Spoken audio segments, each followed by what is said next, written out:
I'm sitting here in my kitchen, holding these papers that changed everything, the documents for the house my son Jamal bought with my life savings.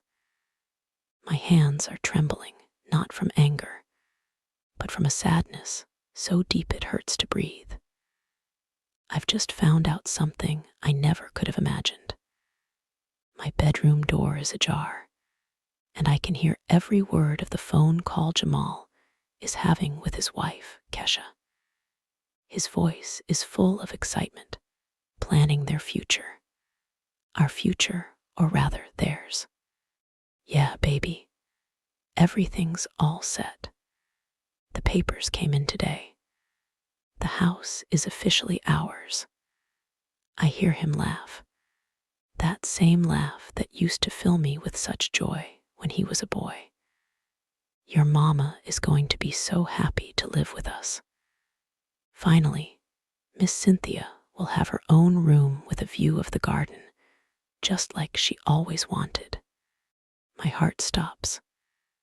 Miss Cynthia, his mother-in-law, Kesha's mother, is going to live in the house I paid for.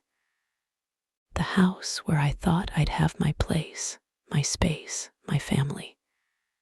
And me, Jamal, I whisper out loud, knowing he can't hear me. I continue to listen. Nah, baby, we already talked about this. My mom's fine in her apartment. Besides, you know how she is. She always finds something to fuss about. It's better this way. More peaceful for everyone. Us, the kids, and your mom. A real family. A real family. The words stab my chest like ice-cold needles. I, who sacrificed my entire life savings, who sold my mother's jewelry, who mortgaged my financial peace of mind so he could have this house.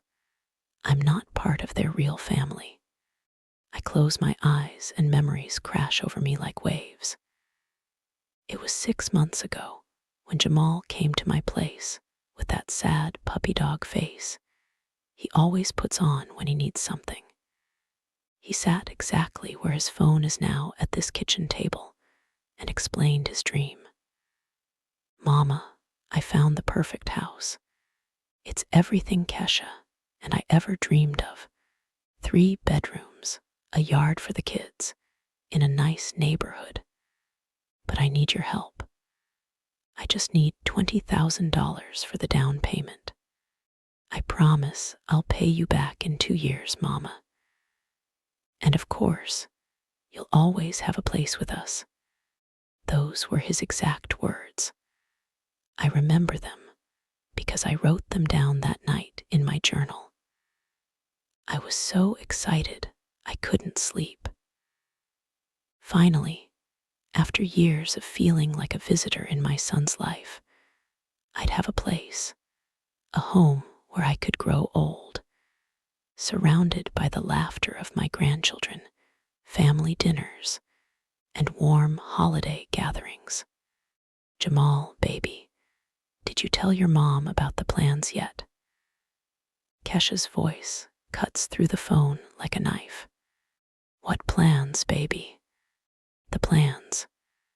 That she's not moving in with us. That the house is just for the 3 of us adults and the kids. You know, my mom needs her peace. And we already talked about how your mom can be hard to live with. Hard to live with. I who have lived 69 years without bothering a soul, who raised this man on my own after his father left us, who worked double shifts to pay for college, who never asked for anything in return. I'm hard to live with. No, I haven't told her yet, Jamal says. I figured we could talk about it after the move. You know how she gets when things change. They're talking about me as if I'm a difficult child, not the woman who is giving them the opportunity to have this house. I get up from my chair in silence and walk to the window. Outside, it's raining and the drops slide down the glass like the tears I won't let myself cry. 25 years working as a secretary at that drab office. 25 years saving every dollar, denying myself small luxuries, buying clothes on sale, packing my lunch. All so I'd have something to leave my son, to have security in my old age, so I wouldn't be a burden. And now it turns out I'm a burden anyway. Baby, I think we need to start figuring out how we're going to tell her. Maybe we could suggest she find a smaller apartment, something more in line with her needs. You know, something more affordable. Kesha's voice sounds so natural, so practical, as if they're just discussing what to have for dinner. Something more affordable. Right. Now that they have my $20,000, now that they've gotten what they wanted, it's time for me to find something more affordable, something more in line with my needs. As if my needs don't include the love and company of my only family. The phone falls silent, and I hear Jamal's footsteps coming toward the kitchen. I quickly sit down and pretend to be looking at the electric bill as if I heard nothing. As if my world hadn't just crumbled in the last 10 minutes. Hey, Mama, how you doing? His voice is normal, affectionate, as if he hadn't just finished planning to exclude me from the life I helped pay for. I'm good, son. Are the papers for the house all set? Yeah, perfect. Everything in order. We'll be able to move in soon and start a new chapter. A new chapter for him, for Kesha, for Miss Cynthia, and for his kids. A new chapter where I don't exist. That's good, son, I say, my voice calm and controlled. I'm happy for you. He smiles and leans in to kiss my forehead, just like he always does. That gesture that once filled me with such tenderness now feels like a mockery, like the kiss of Judas. Thanks for everything, Mama. You know this wouldn't have been possible without you. Without me, but also without me in the future. How ironic. When he leaves, I'm alone again with these papers in my hands. The documents certify that my son now has a $150,000 house, of which $20,000 came from my life savings.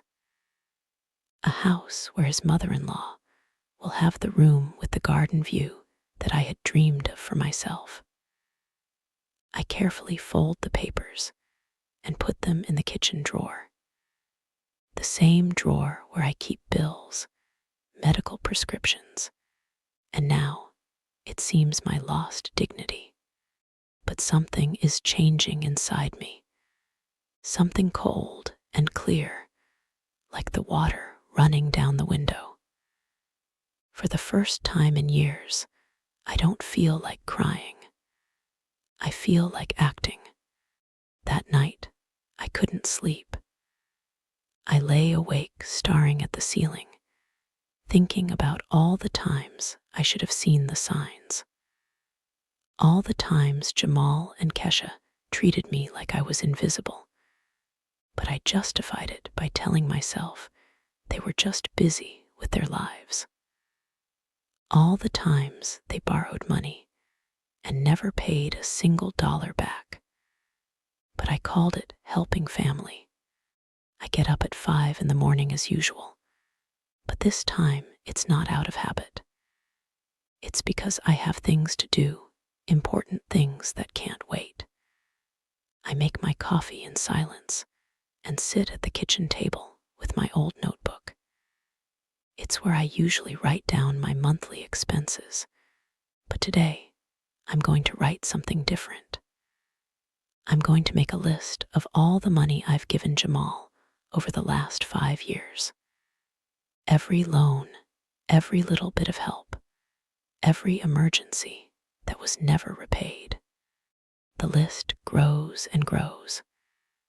$2,000 for the used car, $800 to fix the transmission, $10,000 for the kids' school, uniforms, and supplies, $700 for Kesha's dentist, $3,000 to cover credit card debt, $500 here, $300 there, and now the $20,000 for the house. The total makes me dizzy. $48,300 in 5 years. $48,300 that I saved working since I was 18, refusing vacations, buying the cheapest brand at the grocery store, using the same purse for a decade. $48,300. What for? For obligatory Sunday visits where I sit in a corner while they talk about their lives. For grandchildren who barely know me because Grandma Dollars is so boring. For being excluded from birthdays, graduations, and family dinners because we don't want to inconvenience you, Mama. We know you don't like to go out. I close the notebook and walk to my bedroom. I open the closet and pull out the shoebox where I keep all my important documents. Birth certificates, my will, insurance policies, bank statements, everything that certifies my legal and financial existence. I wrote my will 3 years ago when I turned 66. In it, Jamal inherits everything. My apartment, my savings, my life insurance, even my grandmother's jewelry stored in the safety deposit box at the bank. Everything for him, because he's my only son, my only family, my reason for living. How naive I was. It's 7 in the morning when my phone rings. It's Jamal. Hey, Mama, how you doing this morning? I'm doing good, son, I say, my voice sounding normal, but inside it feels like another person is speaking. You need something? Well, yeah. Kesha and I were talking last night, and we were wondering if you could help us out with a little something. You know, with the move, there are some extra expenses we didn't account for. More money. It's always more money. How much do you need? Just $3,000, Mama. For the movers, some furniture. We need paint for the rooms, you know, just to get the house perfect for when we move in next week. Next week. He's moving next week, and he hadn't even told me when. He hadn't even invited me to see the house I paid for. Jamal, can I ask you something? Sure, Mama, anything you want. When do I get to see the house? Silence. A silence so long that for a moment I think the call dropped. Well, Mama, the house is still getting some minor work done. When everything's ready, we'll take you over there to see it. You don't want to see it all messy, do you? And when am I going to move in with you? Another even longer silence. Mama, about that. Kesha and I have been talking, and we think maybe it would be better for you to stay in your apartment for now. You know, until we see how we adjust to the new house. The kids are going to be nervous with the change, and Kesha is stressed with her new job. Her new job. Yeah, I didn't tell you.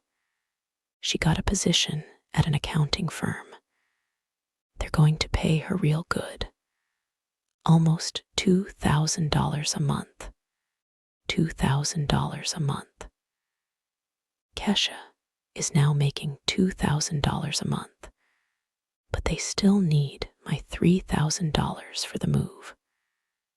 My $3,000 that I'd have to take out of my savings, which I've been living on with a $700 a month pension. Jamal, I say again, I need to think about the $3,000. Think about it, Mama. You've never had to think before when I asked for help. Is everything okay? No, son. Nothing is okay. Nothing has been okay for years, but I was too blinded by love to see it. Everything's fine, son. I just need to check my accounts. I'll call you in a few days. In a few days. But Mama, we need the money by tomorrow. The movers want a 50% deposit. And I'll call you in a few days, Jamal. I hang up the phone before he can respond. My hands are trembling, but not from fear. It's something different. It's determination. I walk to my old computer, the one Jamal helped me set up 2 years ago, so I wouldn't feel so lonely, Mama. I turn it on and wait patiently for it to load. I'm not great with technology, but I know the basics. I know how to log into my online bank account. There's my savings. After giving him the $20,000 for the house, I have exactly $2,300 left. $300 between me and total destitution. Between me and depending completely on a son who plans to exclude me from his life as soon as he's settled into his new house. I pick up my phone and dial the bank's number. Good morning, National Bank. How can I help you? Good morning. I need to talk to someone about my savings account. I want to make some important changes. Certainly, ma'am. Could you please provide your account number and your full name? As I give my information, I feel something I haven't felt in years. Control. For the first time in a long time, I'm the one making the decisions about my money, my life, my future. How can we help you today, Miss Jones? I want to remove my son as an authorized beneficiary on my account. I also want to cancel the additional debit card that is in his name. I understand. Is there a particular reason? Yes, there is. The reason is that I've just discovered I've been financing my own exclusion. That every dollar I've given them has been an investment in my own future loneliness. Personal changes in my family situation. Very well, Miss Jones. I'll process these changes immediately. Anything else I can help you with? Yes, I want to know about my options for changing my will. The bank offers that service. We have agreements with some attorneys who specialize in estate law. Would you be interested in having us send you some information? Yes, please, to my registered address. When I hang up the phone, I feel different.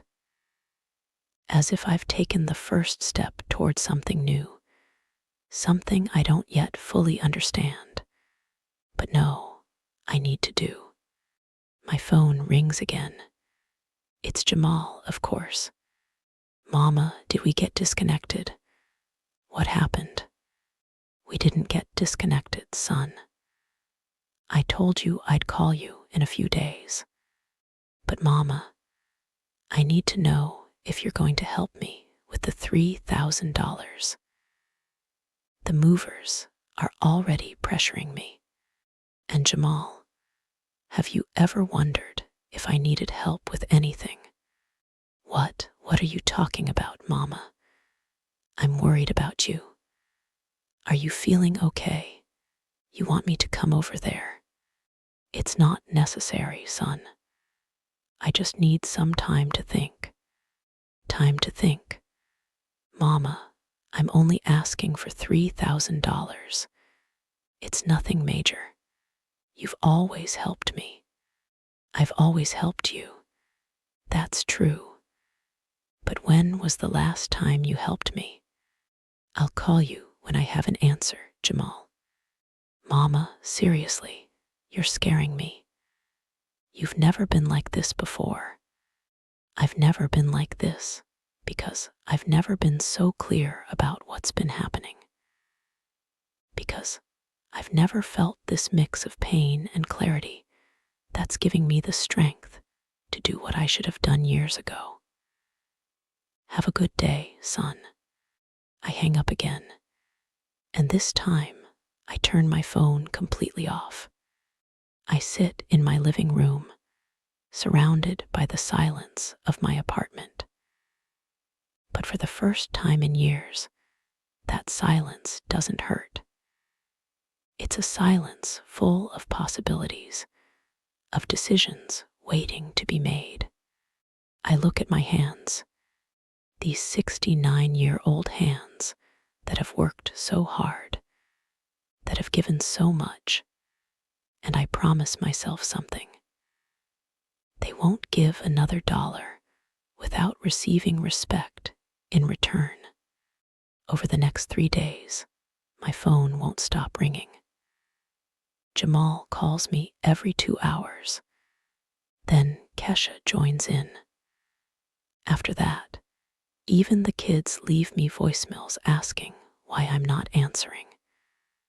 But I keep the phone off. I need silence to think, to plan, to truly understand the situation I'm in. On Wednesday morning, I decide to turn the phone on just to check the messages. There are 27 missed calls and 15 text messages. I read them one by one, and each message confirms that I'm making the right decision. Mama, I'm worried. Please call me. Jamal, 7:30 a.m. Tuesday. Dollars, it's Kesha. Jamal is really nervous. Is everything okay with you? 11:15 a.m. Tuesday. Mama, the movers need the money today. I can't wait any longer.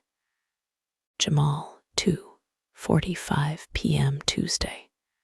If you don't call me today, I'm coming over to your apartment. Jamal, 8:20 p.m. Tuesday. Grandma, Dad says you're sick. Are you okay? My grandson, 8-year-old Andre, my grandson, asking about me because his father told him I'm sick. Because for Jamal, the only explanation for me not immediately giving him money is that I must be sick. But the message that hurts the most, and at the same time gives me the most clarity, is the last one sent early this morning. Mama, if this is about the house, we can talk. Maybe we can find a solution for you to have your space too. But I need you to help me with the move first. Then we'll fix the other stuff. Jamal, 6:30 a.m. today. Then we'll fix the other stuff. The other stuff is me. My place in their lives, my right to be in the house I financed, my dignity as a mother and a person. All of that is the other stuff that can be fixed later once he gets what he needs. I get dressed carefully, brush my hair, and put on a little makeup.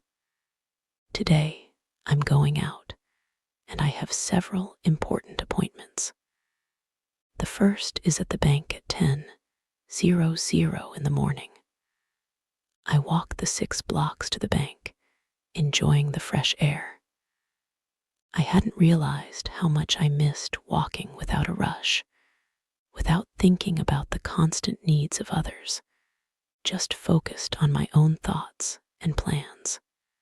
At the bank, Miss Anderson, the same woman who helped me on the phone, greets me. She's a woman my age, elegant and professional. "Good morning, Miss Jones. How are you feeling after the changes we made to your account?" "I'm feeling great, thank you. I came in today because I want to make some additional changes." "Certainly. What can I help you with?" "I want to open a new savings account, completely separate from my current one. And I want to transfer $10,000 from my main account to this new account." "Any particular reason?" "Let's just say I want to have better control of my personal finances." Miss Anderson nods in understanding. She's probably seen similar cases before. Older women who need to protect their savings from family members who see them as an unlimited resource. An excellent decision, Miss Jones. This new account will have a separate debit card and statements that can be sent to a different address if you wish. Yes, please. You can send the statements to a post office box. Of course.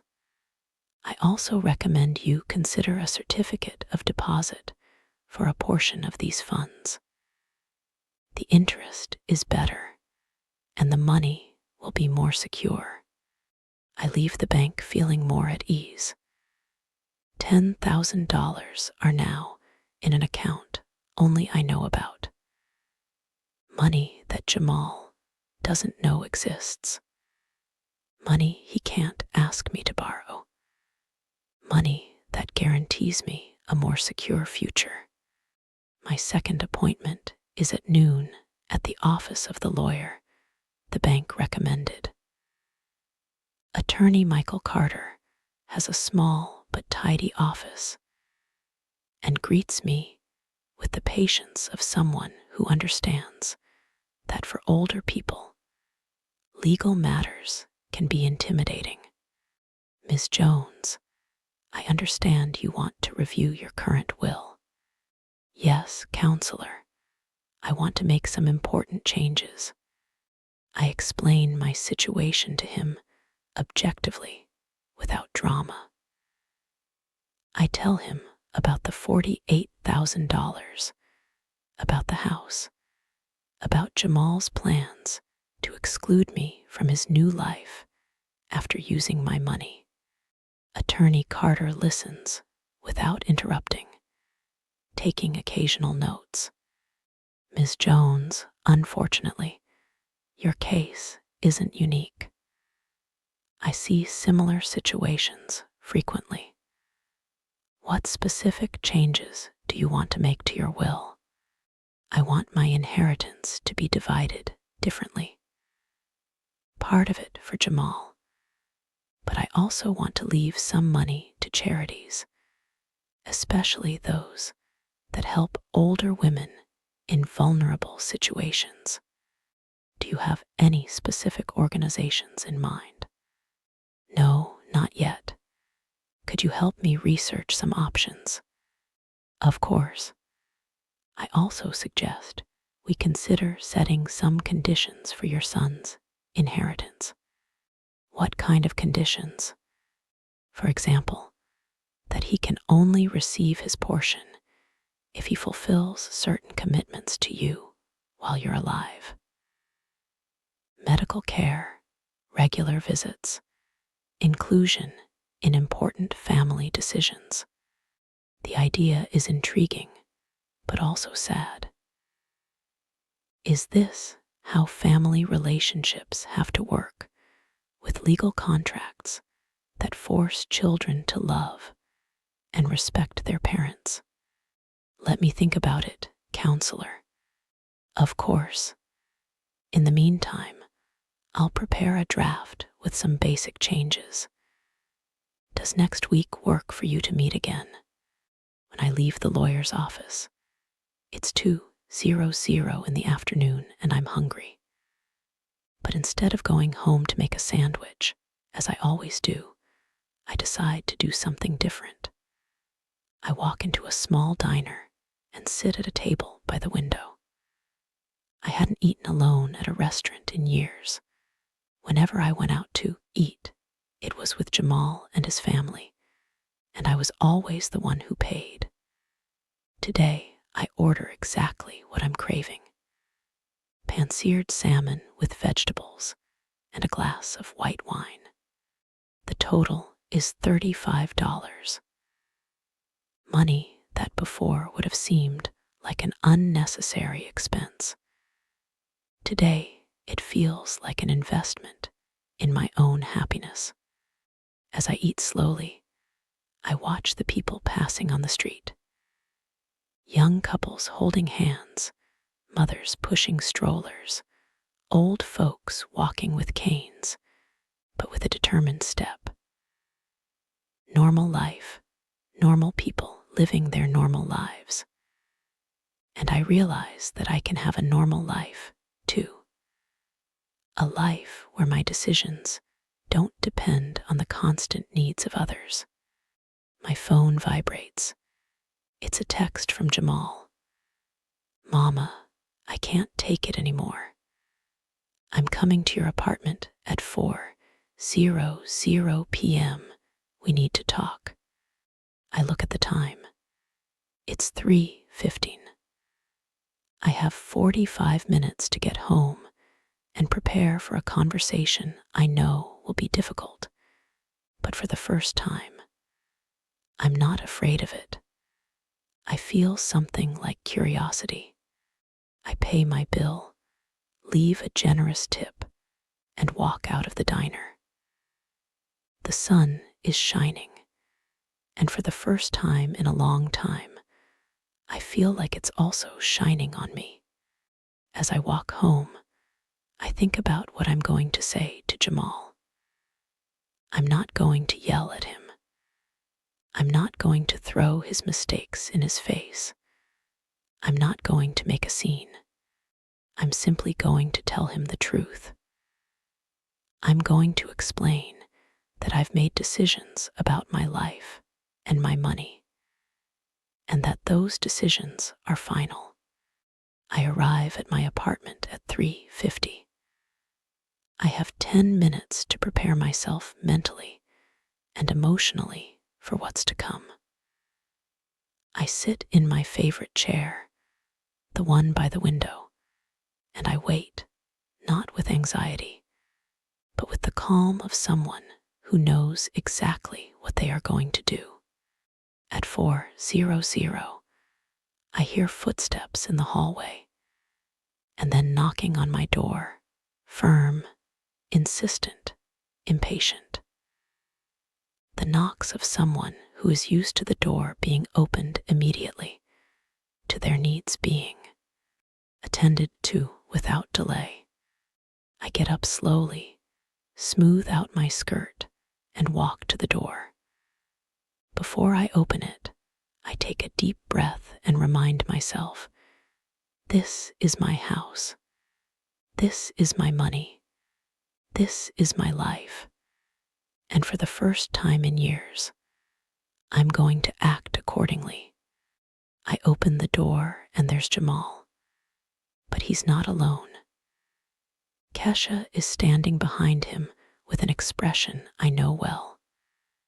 The face she makes when she wants to get something, but pretends she's worried about my well-being. They both look at me as if I'm a lost child they've finally found. Mama, thank God you're okay. We were so worried. Jamal starts to reach for a hug, but there's something forced in his gesture. Why weren't you answering the phone? Do you know how much you distressed us? Hello, Kesha, I say, and she just nods. I'm not a child, Jamal. You caused me more distress in the last 3 days than I've ever caused you. Mama, what are you talking about? We're a family. We need to be able to talk about things. Talk about things. You talked about me, but not with me. You talked about how I'm hard to live with, how you were going to put me in a more affordable apartment, all while using the money I gave you for your real family. You talked about me like I was a burden, a complicated problem that needed to be managed, not a person. Jamal's face pales. He glances at Kesha, who looks horrified. Mama, that's not what happened. We were just what, Jamal? Just planning to use me and then toss me aside. The 20, Jamal, the $48,300 I've given you over the last 5 years. Did you think it was an endless well? Did you think my love for you was a transaction? Something you could get for free? Mama, please, I'm so sorry. I know we messed up. Kesha and I have been talking, and we've changed our minds. We want you to live with us. We'll make it work. I promise. No, you won't, I say calmly. You won't because you only want me to live with you now that you think you might lose something. You don't want me because you love me. You want me because you're afraid you'll lose access to me. But you've already lost me, son. You lost me when you decided I wasn't part of your real family. He starts to cry, big heaving sobs, and Kesha tries to comfort him. Jamal looks at me, his face stained with tears, and the boyish puppy dog look is gone, replaced with a look of genuine shock and hurt. He had always taken my love and my money for granted. And now he was seeing for the first time that my well wasn't endless. I need you to leave now, I say, my voice trembling slightly, but holding firm. Mama, please let's talk, Jamal pleads. Done. We have talked, Jamal, for 69 years, and now He stands there for a moment. Then he and Kesha turn and walk away. I close the door and lean against it, my legs weak. I'm exhausted, but I've never felt more alive. I walk over to my chair and sit down. I've been so focused on others for so long that I didn't even know what I needed for myself. I gave and gave and gave, and I forgave you for treating me badly. And I forgave myself for letting you treat me badly. So why do I still feel like there's a distance between us? Because forgiveness doesn't erase consequences. Because trust is built with actions, not with words. When they're gone, I stand by the window for a long time. I don't know if Jamal will really change. I don't know if he'll manage to go a whole year without asking me for money. I don't know if we'll ever be able to build a real relationship. But I do know one thing. I'm no longer afraid to be alone. I'm no longer afraid to say no. I'm no longer afraid to stand up for my own dignity. I pick up my phone and dial Leonita's number. Hey girl, how was your day? It was interesting. Jamal came to visit me. And how was it? Different. Maybe there's hope after all. I'm glad. What are your plans for this afternoon? I was thinking of going to the park, maybe sitting and reading under that big tree I like. Want some company? I would love it. As I get ready to go out, I look in the hallway. Mirror, I see a 69-year-old woman who learned too late that her own worth is not measured by what she can give to others. A woman who found the courage to claim her life back. And for the first time in a very, very long time, I smile.